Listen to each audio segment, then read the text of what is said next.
అవును, ఫ్రిడ్జ్ ఏంటి ముందుకొచ్చింది? ఇంత స్పేసా? నేను పట్టేస్తాను. ఆగే గొడగటచ్చు. ఏయ్, ఫ్రిడ్జ్ ఏంటి గోడకు పెడుతున్నావు? కాస్త స్పేస్ ఇవ్వు. స్పేసా? ఎందుకు? న్యూస్ చూడలేదా?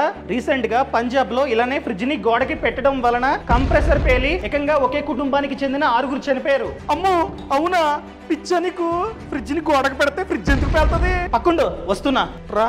చూడు, ఫ్రిడ్జ్ బ్యాక్ సైడ్ అనగా ఇక్కడ కంప్రెసర్ ఉంటుందన్నమాట. మనం అస్తమాటు ఫ్రిడ్జ్ ని ఆన్ చేసి ఉంచడం వలన కంప్రెసర్ హీట్ అవుతూ ఉంటుంది. సో మనం ఖచ్చితంగా గోడకి ఫ్రిడ్జ్ కి 6 అంగుళాలు స్పేస్ ఇవ్వాలి.